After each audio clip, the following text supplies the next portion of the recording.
I'm happy to hear that. That seems to have relieved me a bit, but that's not sufficient. Okay. Now, the next thinking or the next horizon for me would be: has there been any significant, deliberate effort by the government at any level, to change this stereotype about women? Because it's like the idea that the woman should be in the kitchen. So all this idea of having a woman at the top of an organization is a strange phenomenon. So has there been any deliberate, attempt by any government, either local, states, or federal, to change this stereotype? Well, I mean, I think that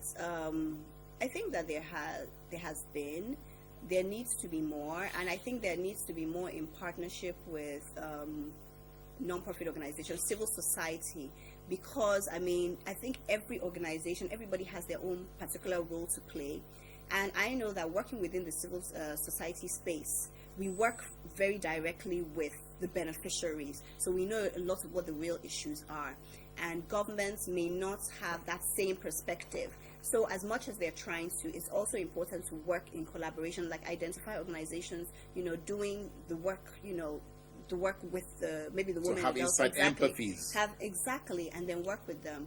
But I mean, for instance, like the Minister of Communications Technology, she's a woman and she's very passionate about having more women on board. I mean, she's passionate generally about having a vibrant information technology sector and encouraging technology startups. So, she's set up, a hub, incubation hub, to encourage, young technology entrepreneurs. So that's both male and female.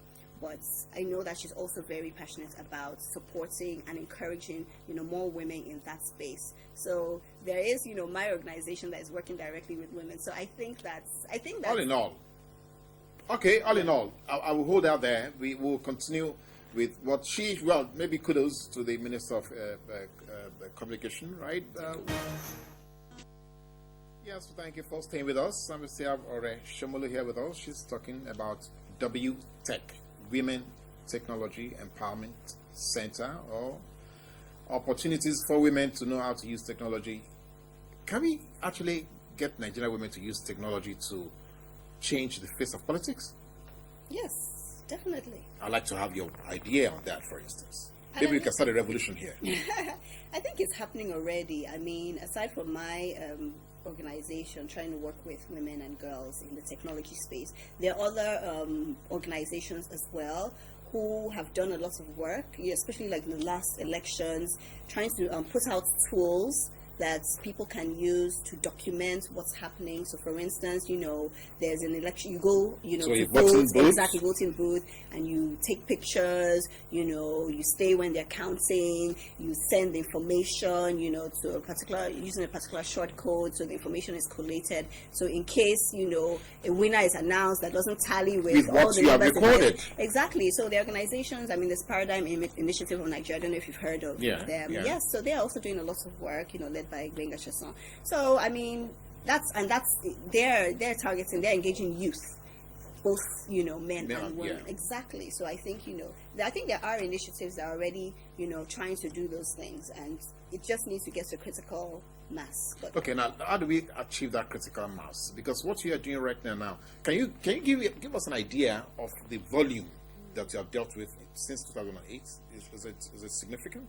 Well, it's in all like about 5,000 women and girls. That's women and girls have done 5,000 who have attended our programs, who we have spoken to. So we also go out and we speak in schools. Already, are you saying you have done 5,000 already?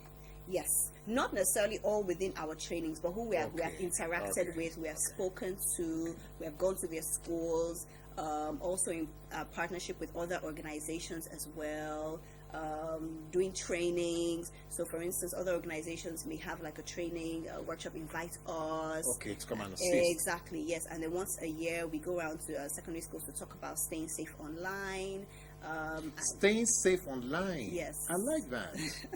Oh, that's like social responsibility. Yes. Talk to me about that. So a lot of us talk about the internet, we talk about technology, we talk about the benefits, but then of course, there's the other side, which makes, I guess, a lot of parents very protective. Very wary. Very wary. I remember. Especially fathers. Especially like me. fathers, yes. One of our camps, actually, we always introduce the girls to the internet, help them set up email accounts, and sometimes, teach them how to blog and use some social networks. And then we always go afterwards to our girls and, find out, are you still using the tools? Exactly. How has the knowledge, the experience at the W-TEC camp, affected you, influenced you over the longer term? And I remember one of the girls told me that she really enjoyed it, she learned so much, but in terms of internet, that her father does not allow her to go online because he believes that is bad for her. And I mean, I could understand, in a sense, where he's coming from, because the truth is there are lots of people out there who prey on young people, who prey on innocent people, and it affects not just young girls, but even obviously adults. Exactly. Because we just had a recent story of the girl that was killed. Exactly. Yes. And of course, even the 419 phenomenon. So you find that even grown adults are taken in by what they see. So how much more somebody who is young and maybe, exactly, doesn't have a fully formed view of the world. So I mean, I could understand it from a viewpoint, but the thing is, I don't think the answer is to completely cut off. Exactly. I think the maybe strategy, maybe more fruitful strategy, would be to monitor how they use these tools, because living in this world, it's a technology facilitated world.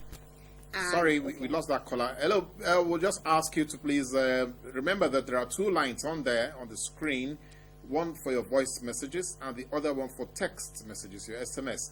So just in case you try to reach us by voice message and it's not going through, please use the alternative. Just drop your SMS and we'll pass it on to Ore, who will be able to react to your questions or your comments. Just stay with us, don't go anywhere. Okay, continue. So we're living in a technology facilitated world. I mean, so much of what we do is mediated by technology. So if you are not able to function in this world, then really you're left behind. So the answer is not to shut off, any kind of use. Exactly. But it's to guide them, to observe, to watch, to help them. But then maybe sometimes the problem is that the parents themselves may not have the skills. So they don't know enough about they don't know environment. Enough, exactly. So it's difficult for them to also actually monitor.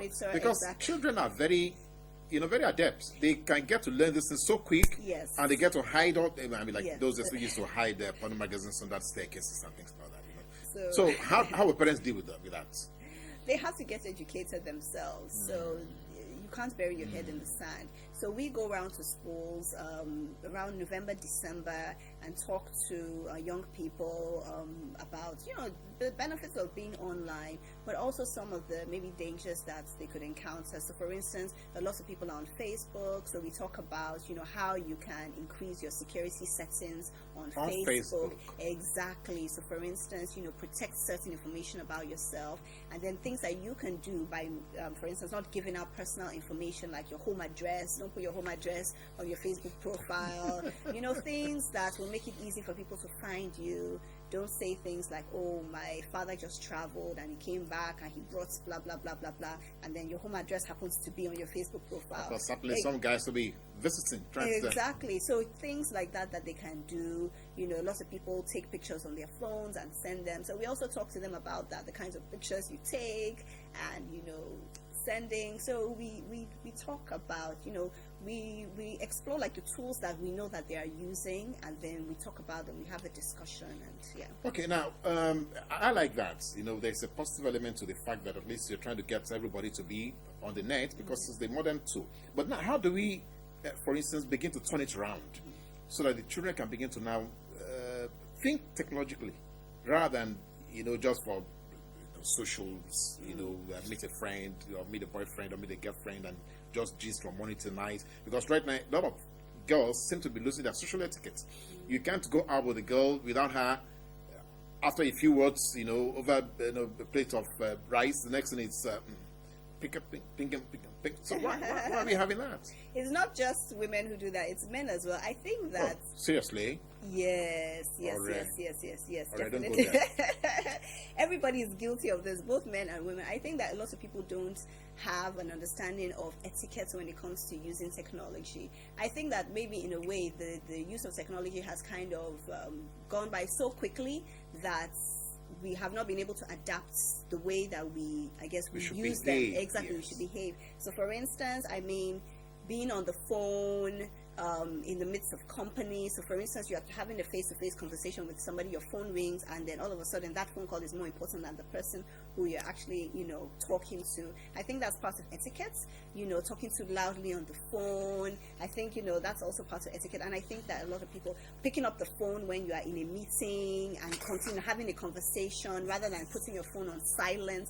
I think there are lots of things that people don't understand. You go to the cinema, for instance, you are enjoying the film, all of a sudden people's phones are ringing, and they actually pick up the phone and say, yes, I'm in the cinema. Yes, and so I think that men and women are guilty of this. So I think there is some education that needs to be done in terms of, the usage. etiquette,